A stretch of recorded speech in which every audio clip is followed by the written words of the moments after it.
Hi guys, welcome back to another video. इस वीडियो में हम HPPSC मेडिकल ऑफिसर डेंटल का एग्जामिनेशन जो 13 जुलाई को कंडक्ट करवाया गया, इसके पेपर 1 को हम डिस्कस करेंगे। 50 क्वेश्चंस पेपर 1 में पूछे जाते हैं जो कि 100 मार्क्स होते हैं। ये सी सीरीज है। ये क्वेश्चंस आपके पीजीटी केमिस्ट्री, पीजीटी बायोलॉजी और एलाइड सर्विसेज के एग्जामिनेशन की दृष्टि से महत्वपूर्ण रहेंगे। ओके, तो स्टार्ट करते हैं पहले क्वेश्चन से। Fill in the blanks with suitable article. पहला दिया गया है, her father is filling the blanks university professor. Her father is a university professor. Okay, is a university professor, option C correct होगा। Second question है, use the correct preposition. Mosquitoes breed filling the blanks stagnant water.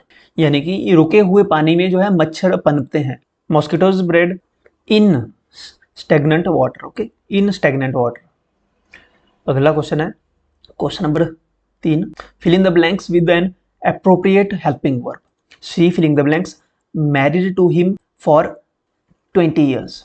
She has been married to him for 20 years. Simple है। Okay, option C correct होगा, has been.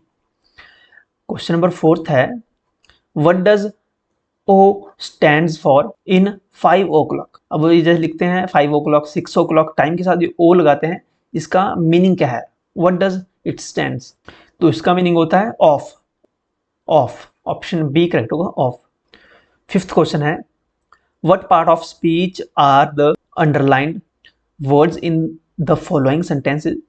Sentence दिया गया है, what you saw now you will reap later. तो यहाँ पे now और reap letter पर यहाँ पे को अंडरलाइन किया गया है। आपको बताना है कि which part of speech are the underline words in the following sentence.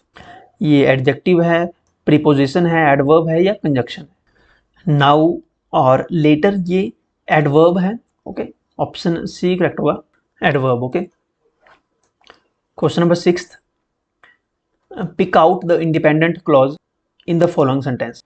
The children played when evening came. अब यहाँ पे इंडिपेंडेंट क्लॉज कौन सा है ये आपको पिक करना है।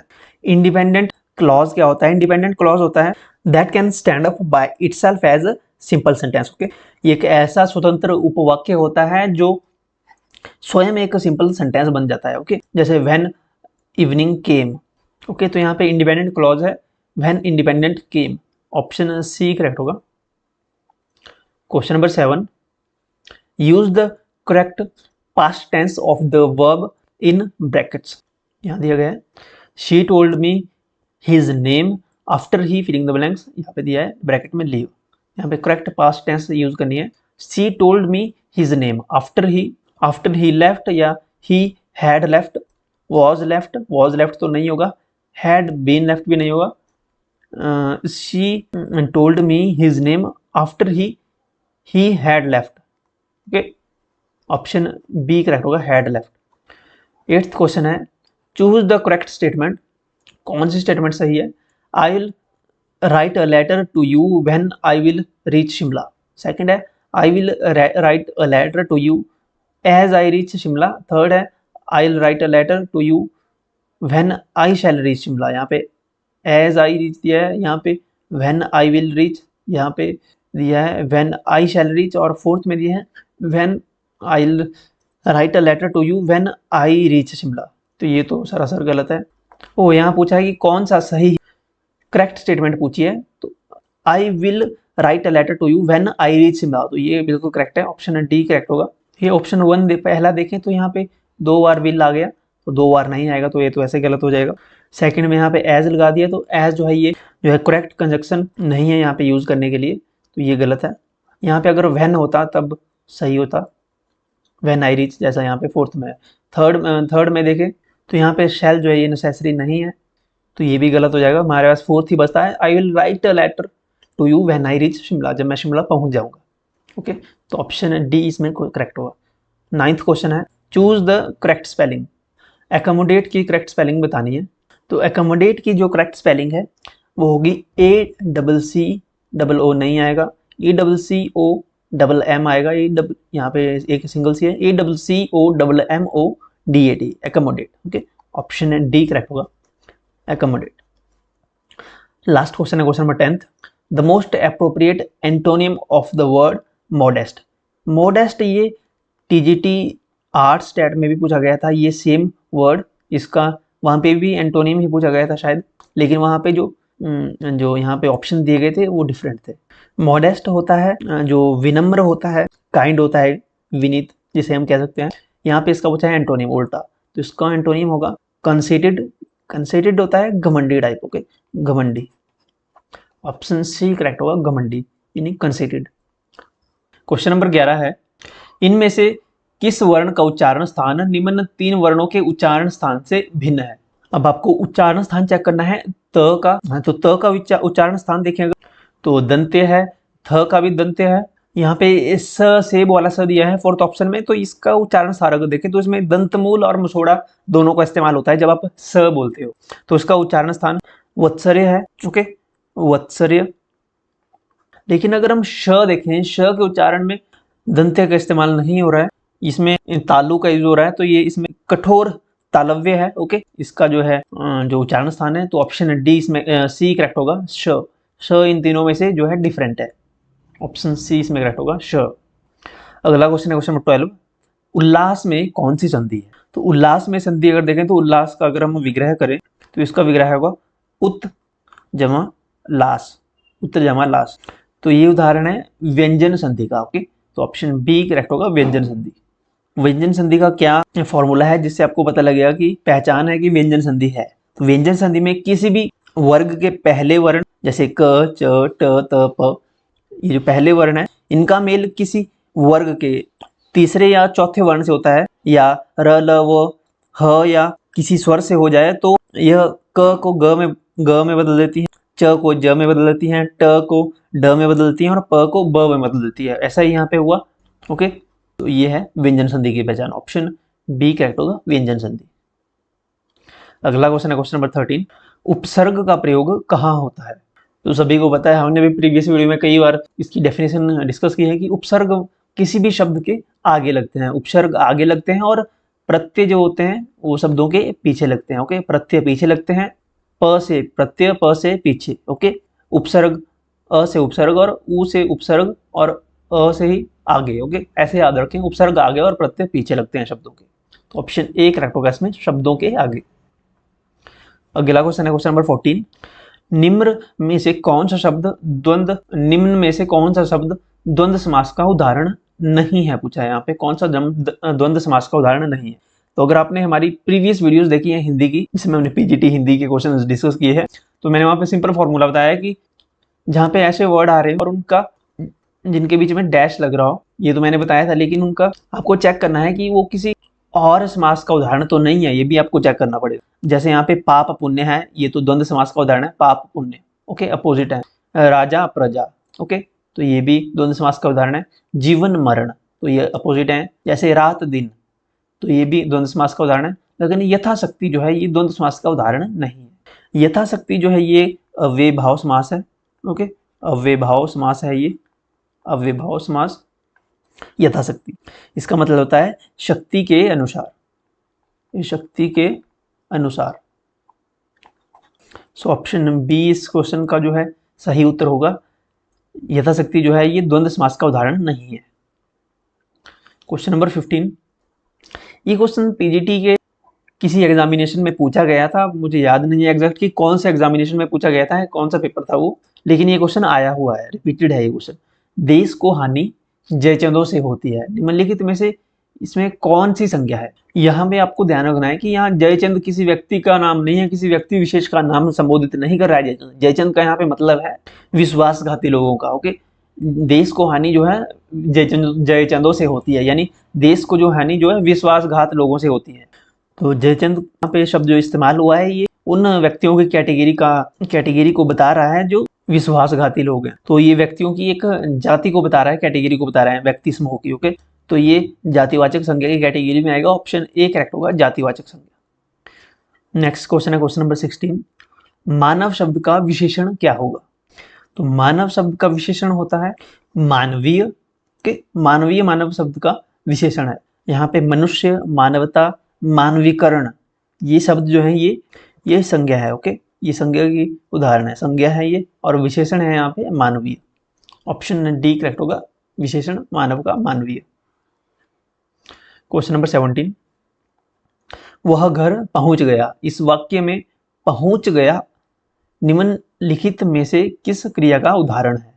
वह घर पहुंच गया, घर पहुंच गया, तो ये उदाहरण है संयुक्त क्रिया का, संयुक्त क्रिया का ये उदाहरण है। संयुक्त क्रिया की क्या पहचान होती है? संयुक्त क्रिया में दो कर्म एक साथ जुड़े होते हैं, जैसे यहाँ पे है एक कर्म है घर और दूसरा है पहुंच गया। दो कर्म जब एक साथ जुड़ते हैं तो बनती है संयुक्त क्रिया। इस क्रिया को पूर्णकालिक क्रिया भी कहते हैं। ओके, पूर्णकालिक क्रिया, क्योंकि यह क्रिया जो है ये पूर्ण रूप होता है इसमें क्रिया का, कि वह घर पहुंच गया। ओके, इसे पूर्णकालिक क्रिया भी कहते हैं संयुक्त क्रिया को। ओके, ऑप्शन डी करेक्ट होगा, संयुक्त क्रिया। क्वेश्चन नंबर 18 है, किस वाक्य में भूतकाल नहीं है? तो अगर वर्ड चेक यहाँ पे देखें वाक्य, हम थक चुके हैं, हम थक चुके हैं। ओके, तो ये तो भूतकाल है, ये नहीं होगा। यहाँ पूछा कौन सा नहीं है। सेकंड देखिए, मैं आज दिल्ली पहुंच रहा हूं, अभी कंटिन्यूस है ये, अभी पहुंचा नहीं है, पहुंच रहा है अभी, तो ये जो है भूतकाल नहीं है। ऑप्शन बी करेक्ट होगा। अगर अगला देखें, सबने मजे किए, मजे कर लिए हैं, कर किए, तो ये भी भूतकाल है। मेरे पहुंचने से पहले गाड़ी आ गई, कि उसके पहुंचने से पहले गाड़ी आ गई थी। ओके, तो ये भी स्टेटमेंट जो है ये भूतकाल में है, पास्ट में है, तो ऑप्शन बी करेक्ट होगा। ये कंटिन्यूस में यहाँ पे पहुंच रहा है, कंटिन्यूस में। ओके, तो ऑप्शन बी इस क्वेश्चन का करेक्ट होगा। क्वेश्चन नंबर 19, सही वर्तनी वाला शब्द कौन सा है? देखिए, ज्योत्सना कैसे लिखते हैं? ज्योत्सना में जो है पहले ज आधा होता है, ज्यो, फिर आधा त, फिर आधा स, फिर ना, ज्योत्सना। ओके, तो यहाँ पे ऑप्शन अगर देखें तो यहाँ पे यो डबल मात्रा दे दिया, तो ये भी नहीं होगा। यहाँ पे यो ज पूरा दे दिया है पहले, ये भी गलत है। ज यो त स और त और स यहाँ पे आधा आधा होना चाहिए, तो ये भी गलत है। हमारे पास ऑप्शन ए बचता है, ज आधा, यो आधा, स आधा, आधा त, आधा स और ना। यहाँ पे इन्होंने त आधा स और न को इकट्ठा लिख दिया है, तो इन्होंने ऐसे लिखा है। Okay, Jyotsna, option A correct होगा। इसके अलावा ज्योत्सना के अलावा कई और शब्द भी हैं जो जिनमें माइनर मिस्टेक दी जाती है और कंफ्यूजन क्रिएट करते हैं। तो इनमें से एक वर्ड है सन्यासी। अब इसमें स में अंक की मात्रा लगेगी, सन्यासी। ये शब्द है जो पूछ लिया जाता है वर्तनी में। ओके, सन्यासी हो गया। इसके अलावा ज्योत्सना तो हमने कर लिया, और एक सृष्टि शब्द है, सृष्टि।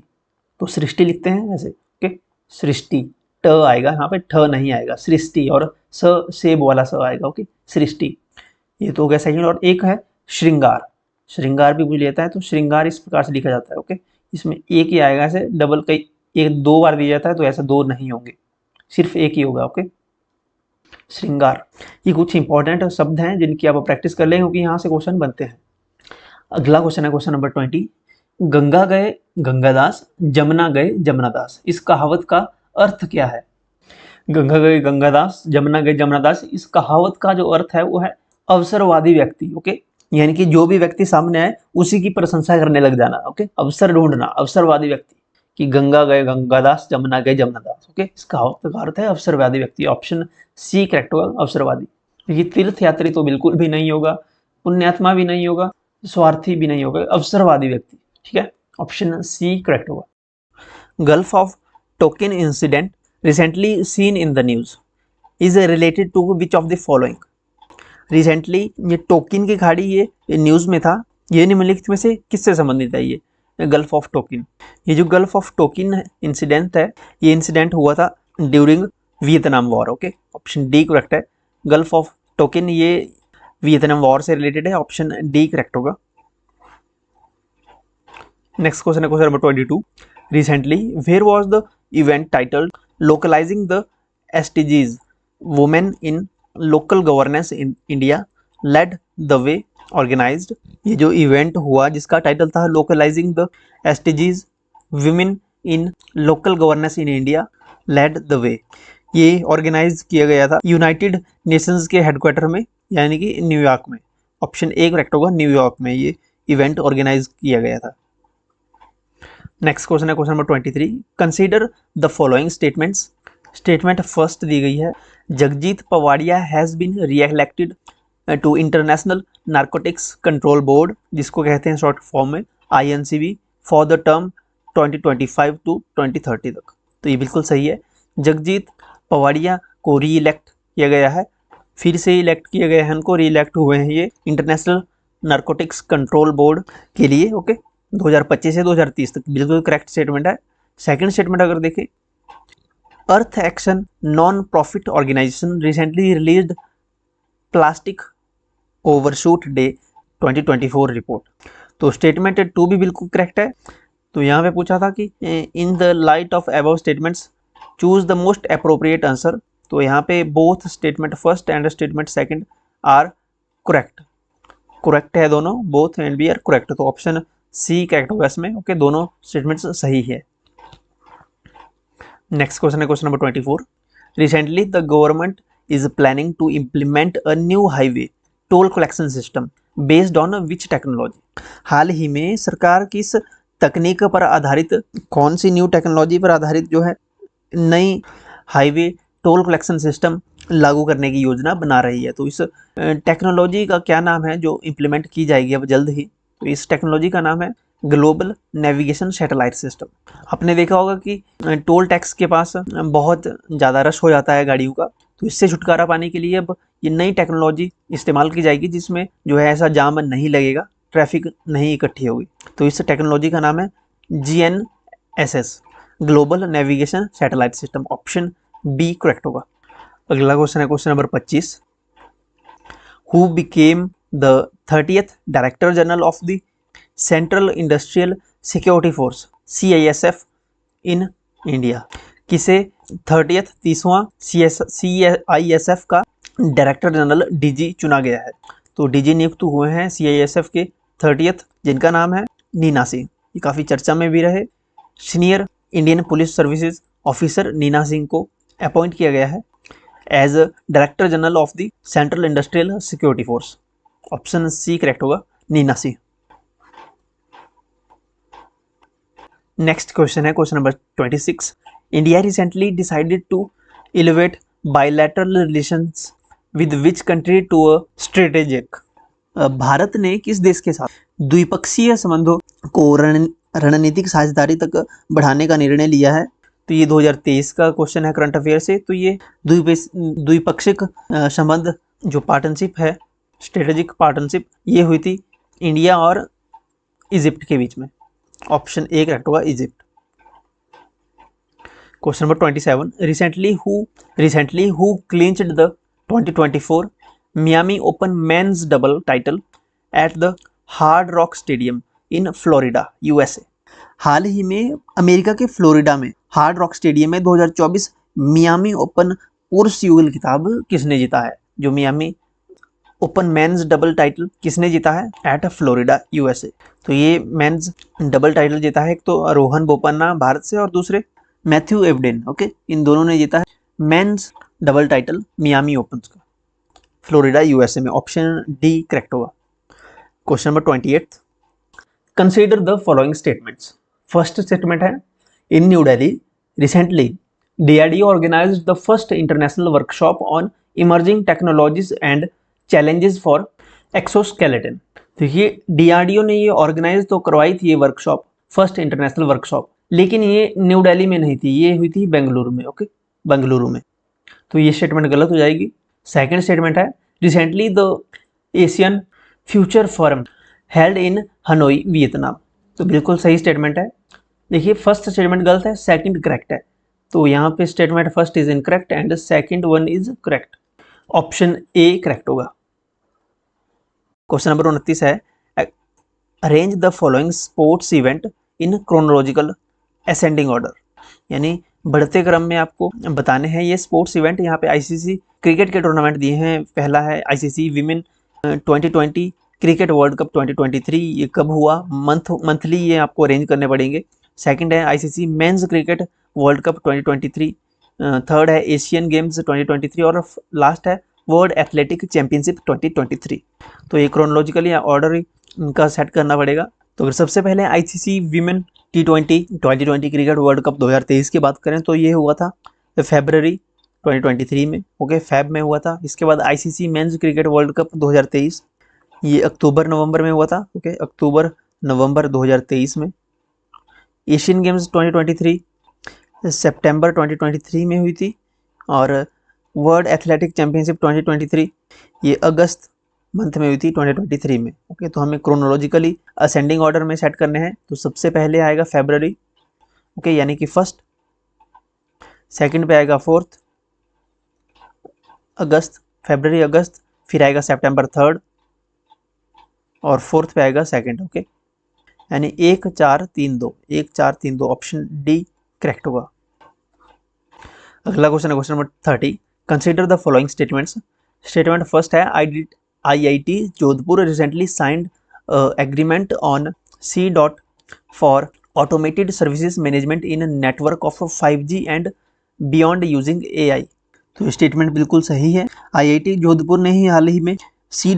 के पर एक समझौते पर हस्ताक्षर किए हैं, जिसमें 5G के नेटवर्क के बारे में बात हुई है। बिल्कुल करेक्ट स्टेटमेंट है।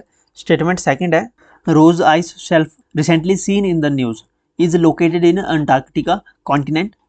तो ये बिल्कुल करेक्ट स्टेटमेंट है। रोज आइस शेल्फ ये एक world's largest body of floating ice है। ओके, ये अंटार्कटिका कॉन्टिनेंट में पाया जाता है, में स्थित है। ओके, तो स्टेटमेंट सेकंड भी बिल्कुल सही है। तो both statement are correct, both statement first and statement 2 are correct. अगला क्वेश्चन है question number 31। Recently which player won the women's single title at the Australian Open 2024। हाल ही में किस प्लेयर ने विमेन्स सिंगल टाइटल जीता है ऑस्ट्रेलियन ओपन 2024 में? तो विमेन सिंगल का टाइटल ऑस्ट्रेलियन ओपन 2024 में जीता है आर्यना सवालेंका ने। इन्होंने हराया जेंक क्विनविन को। ओके, इनको मात दी इन्होंने ऑस्ट्रेलियन ओपन 2024 में। तो ऑप्शन सी इसमें करेक्ट होगा, आर्यना सवालेंका। अगला क्वेश्चन है क्वेश्चन नंबर 32।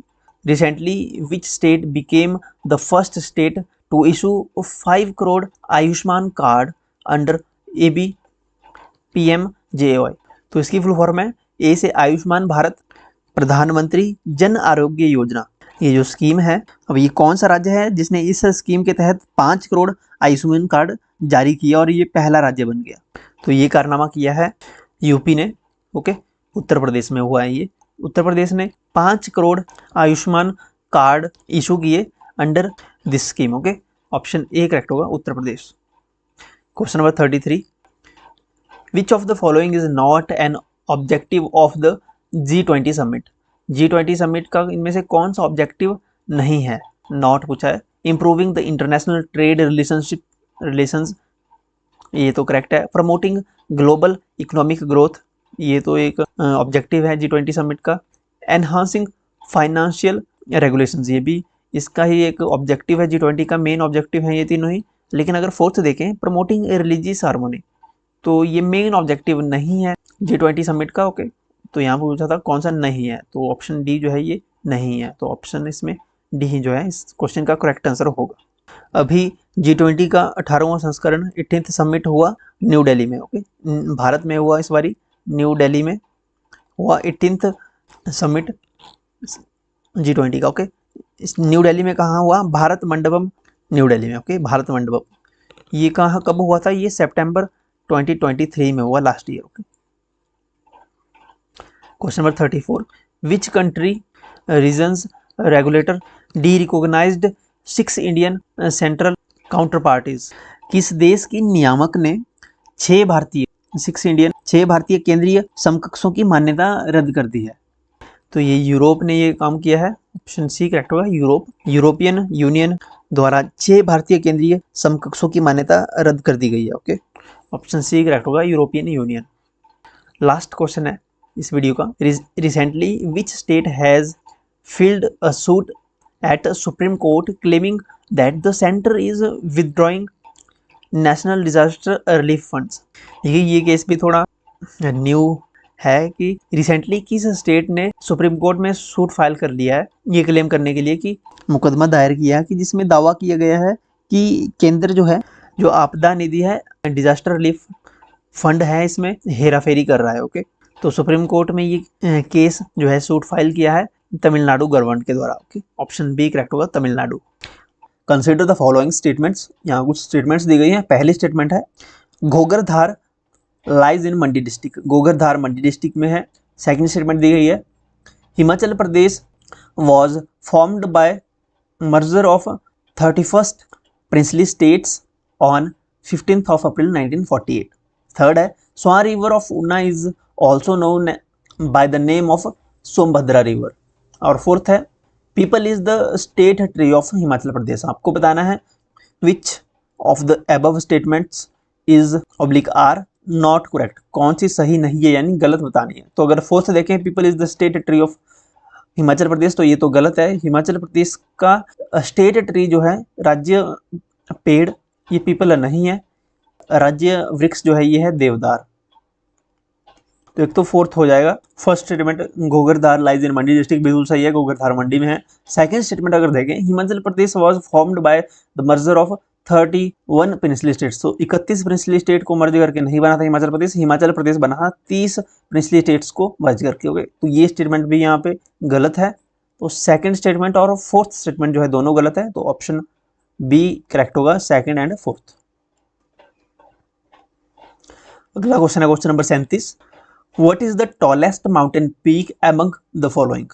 सबसे ऊंचा जो है पर्वत कौन सा है हिमाचल प्रदेश में। आपके पास दिया गया है शिला, शिपकी, श्रीखंड और श्रृंगला। तो सबसे ऊंचा जो माउंटेन पीक है वो है शिला peak. Okay, option A correct होगा। शिला पीक जो है, शिला चोटी की हाइट है 7026 मीटर अबव सी लेवल, ये डिस्ट्रिक्ट किन्नौर में है। शिपकी, इसकी हाइट भी काफ़ी है, इसकी हाइट भी 6608 मीटर है अबव सी लेवल से, ये दोनों, ये भी किन्नौर में है और शिला भी किन्नौर में है। ये जो श्रीखंड पीक है ना, ये श्रीखंड पीक डिस्ट्रिक्ट कुल्लू में है, ये कुल्लू में है और इसकी हाइट है 5182 मीटर अबव सी लेवल। तो इस क्वेश्चन का करेक्ट आंसर होगा ऑप्शन ए शिला पीक।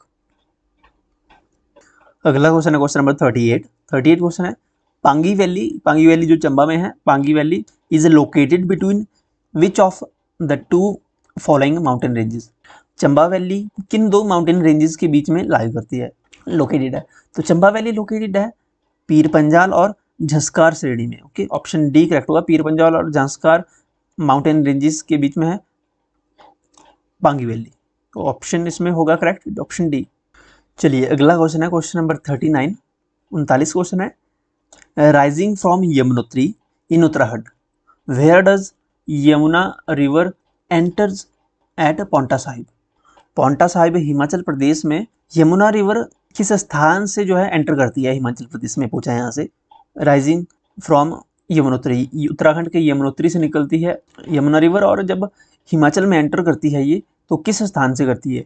तो यमुना रिवर खोदरी मांजरी ये जगह का नाम है, यहाँ से हिमाचल प्रदेश में एंटर करती है और हिमाचल प्रदेश में बहने के बाद ताजेवाला नामक स्थान से ये हिमाचल से एग्जिट ले लेती है। ओके, हिमाचल से बाहर निकल जाती है हरियाणा में। ओके, तो इस क्वेश्चन का करेक्ट होगा ऑप्शन डी खोदरी मांजरी।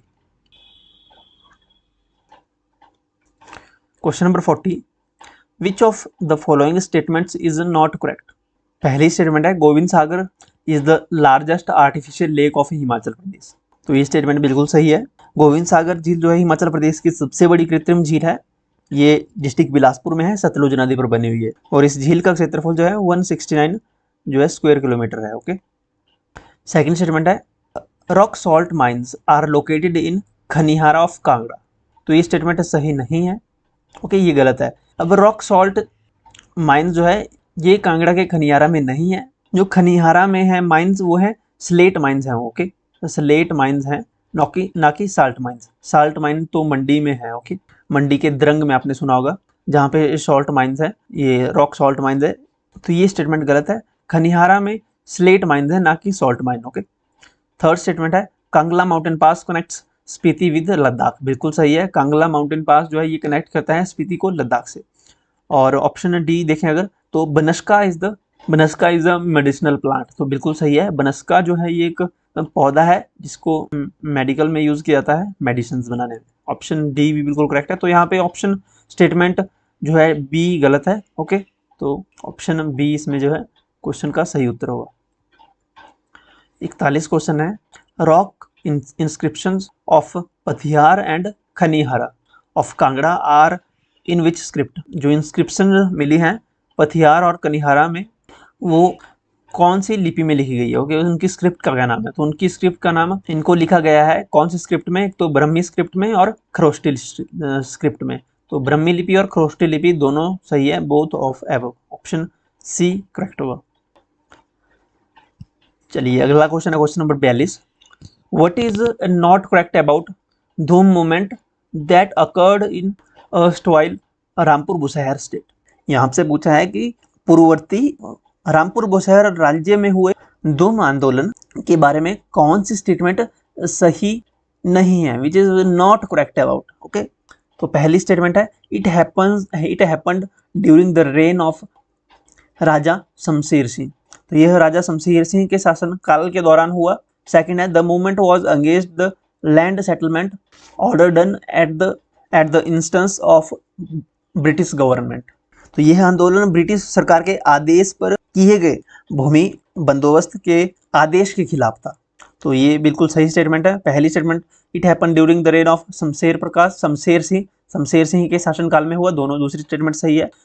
थर्ड है people resented the change of mode of land revenue payments from kind of cash, और फोर्थ है इट वाज वायलेंट मूवमेंट, लोगों ने भू राजस्व भुगतान के तरीके के वस्तु से नगद में बदलने, पहले तो भुगतान का तरीका जो होता था रेवेन्यू पेमेंट का वो कैश में बदल दिया गया जो, तो लोगों ने इसके बदलने पर जो है ना अपनी नाराजगी व्यक्त की, बिल्कुल सही है। फोर्थ है कि इट वाज अ वायलेंट जो मूवमेंट है ये एक हिंसक आंदोलन था, तो ये हिंसक आंदोलन नहीं था। तो देखें यहाँ पे तो पहले तीन स्टेटमेंट सही है, फोर्थ ही जो स्टेटमेंट है ये गलत है, ऑप्शन डी करेक्ट होगा इसमें, ओके, ऑप्शन डी इसमें सही है। नेक्स्ट क्वेश्चन है question number 43। Who among the following was not a founder member of Himalayan Riyasati Prajamandal, निम्नलिखित में से कौन सा फाउंडर मेंबर नहीं था हिमालयन रियासती प्रजामंडल का। ऑप्शन में देखें वाईएस परमार, भागमल सोठा, पंडित पदमदेव, ज्ञानचंद टोटू। तो इनमें से जो डॉक्टर वाईएस परमार थे ये फाउंडर मेंबर नहीं थे हिमालयन रियासती प्रजामंडल के, ओके, ऑप्शन ए करेक्ट होगा, okay, doctor Y S Parmar. Next question है question number 44। What is not true of Ram Singh Pathania of Nurpur state, Nurpur state के राम सिंह पठानिया के बारे में कौन सा कथन जो है सत्य नहीं है, नॉट ट्रू। तो पहला है he was the son of Wazir Sham Singh Pathania of Raja Bir Singh Nurpur, okay, तो ये स्टेटमेंट बिल्कुल सही है। सेकेंड स्टेटमेंट है he was appointed Wazir of Raja Bir Singh after the death of his father, तो ये स्टेटमेंट सही नहीं है, ओके। तो यहाँ पूछा था कौन सी स्टेटमेंट सही नहीं है, तो सेकंड स्टेटमेंट सही नहीं है, ऑप्शन बी इस क्वेश्चन का सही उत्तर होगा। Question number 45। A.O. Hume the founder of Indian national Congress lived in which house in Shimla, A.O. Hume जो एक ब्रिटिशर थे जिन्होंने स्थापना की थी इंडियन नेशनल कांग्रेस की, इनका हाउस कौन सा था, क्या नाम था उस घर का शिमला में जो था, तो इनके हाउस का नाम था रोथनी कैसल, ओके, रोथनी कैसल इनके हाउस का नाम था, ऑप्शन बी करेक्ट होगा, रोथनी कैसल शिमला में। A.O. ह्यूम ने कांग्रेस की स्थापना की थी। कांग्रेस की स्थापना कब हुई थी, कांग्रेस की स्थापना 1885 ईस्वी में हुई थी। 1885 ईस्वी में कांग्रेस की स्थापना हुई थी। उस समय भारत के वॉइसरॉय कौन थे, उस समय भारत के वॉइसरॉय थे Lord Dufferin, okay, Lord Dufferin उस समय भारत के वॉइसरॉय थे। ये क्वेश्चन पूछा गया था, हाँ, टीजीटी आर्ट स्टैट में ये क्वेश्चन पूछा गया था, ओके। नेक्स्ट क्वेश्चन है question number 46। Which of the following marriage combination is not properly matched, पहला है Jind Phuki, Jind Phuki is a marriage type in Gaddi, okay, तो ये करेक्ट है। सेकंड है छक्की फक्की, छक्की फक्की मैरिज भी पांगी, चंबा के पांगी में ये मैरिज टाइप है, वहाँ ये इस टाइप की मैरिज की जाती है, तो ये स्टेटमेंट मैच भी बिल्कुल सही है। सेकंड है दबदब, दबदब मैरिज जो ये टाइप है ट्राइबल मैरिज सिस्टम है, ये लाहौल में नहीं है, ये किन्नौर में मनाई जाती है, ओके, किन्नौर में शादी का टाइप है ये। दबदब को एक और नाम से जाना जाता है, इसे दरोश नाम से भी जाना जाता है इस मैरिज टाइप को, ओके, दरोश को, दबदब की जगह दरोश भी आ जाता है कई बार, तो ये मैच करेक्टली नहीं है, ओके, तो ऑप्शन सी इस क्वेश्चन का सही होगा। यहाँ पूछा था कि कौन जो है नॉट प्रॉपरली मैच्ड, ओके, तो Dabdab is not properly matched with Kinnaur, तो ये स्टेटमेंट सही नहीं है, ओके, ऑप्शन सी जो है करेक्टली मैच नहीं है, तो ऑप्शन सी इसमें करेक्ट आंसर होगा। नंबर 47।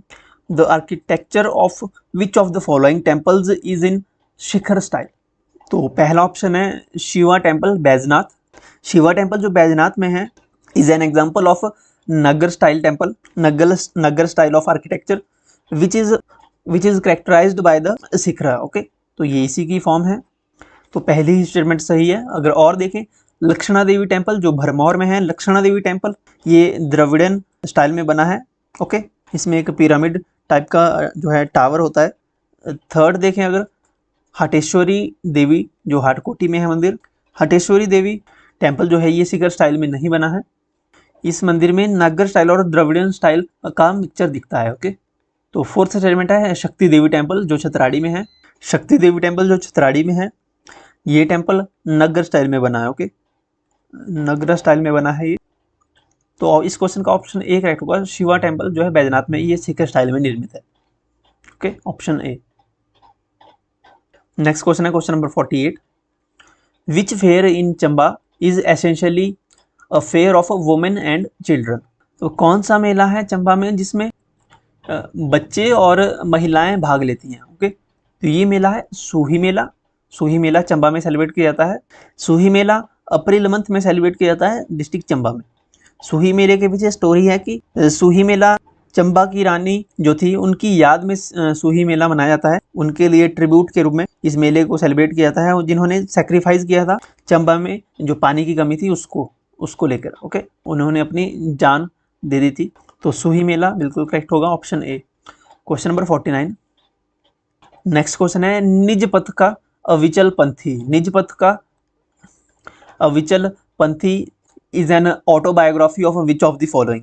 निज पथ का अविचल पंथी ये ऑटोबायोग्राफी है श्री शांता कुमार की। श्री शांता कुमार की ऑटोबायोग्राफी है निज पथ का अविचल पंथी। ऑप्शन सी करेक्ट होगा। शांता कुमार हिमाचल प्रदेश के पूर्व मुख्यमंत्री रहे। ये थर्ड चीफ मिनिस्टर थे हिमाचल प्रदेश के। अभी इनकी आयु जो है 89 ईयर्स है। श्री शांता कुमार एक काफ़ी प्रसिद्ध राइटर भी रहे। इन्होंने बहुत सारी बुक्स लिखी हैं। अब जैसे इनकी बुक्स पूछ ली जाती हैं कि इन्होंने कौन सी बुक्स लिखी है, तो इन्होंने इनके द्वारा लिखी गई फेमस बुक्स हैं, जैसे एक लाजो है, एक है हिमालय पर लाल छाया जो 1964 में लिखी थी उन्होंने, लाजो 1976 में लिखी है। ये धरती है बलिदान की, ये बुक भी इनके द्वारा लिखी गई है 1962 में। एक बुक इन्होंने लिखी है विश्व विजेता विवेकानंद। विवेकानंद पे इन्होंने एक पुस्तक लिखी है 1968 में। डॉक्टर YS परमार जो हिमाचल प्रदेश के पहले मुख्यमंत्री रहे, इनके द्वारा भी कुछ प्रसिद्ध बुक्स लिखी गई हैं, जैसे पोलेंड्री इन हिमालयाज, ये इनके द्वारा प्रसिद्ध बुक लिखी गई है। ओके, क्वेश्चन नंबर 50 है, लास्ट क्वेश्चन HPGK का। In which field doctor Umesh Kumar Bharti of Himachal Pradesh was honoured with Padma Shri award. Doctor Umesh Kumar Bharti जो हिमाचल प्रदेश से संबंध रखते हैं, इनको पद्मश्री अवार्ड से सम्मानित किया गया है। ये किस फील्ड से संबंध रखते हैं आपको बताना है। तो ये मेडिसिन में इनको उत्कृष्ट प्रदर्शन के लिए इन्होंने रेबीज पे काम किया है काफ़ी। ओके, रेबीज पे इन्होंने काफ़ी काम किया है, जिसके लिए इन्हें पद्मश्री अवार्ड से सम्मानित किया गया है। ओके, तो मेडिसिन की फील्ड में से है ये, ऑप्शन डी करेक्ट होगा, medicine. Okay, so that's it. ये क्वेश्चंस ऑफिशियल आंसर की के अनुसार है, जो प्रोविजनली जारी की है HPPSC ने, उसी से टैली करके ये क्वेश्चंस हमने डिस्कस किए। अगर आप हमारे साथ जुड़ना चाहते हैं तो चैनल को सब्सक्राइब कीजिए, और हमारे साथ टेलीग्राम पे जुड़ने के लिए आपको टेलीग्राम का लिंक मिलेगा वीडियो की डिस्क्रिप्शन में, या आपको फर्स्ट कमेंट में भी इस वीडियो की फर्स्ट कमेंट में भी आपको टेलीग्राम और व्हाट्सएप का लिंक मिल जाएगा। व्हाट्सएप का लिंक से आप व्हाट्सएप चैनल पर हमारे साथ जुड़ सकते हैं। Thank you so much.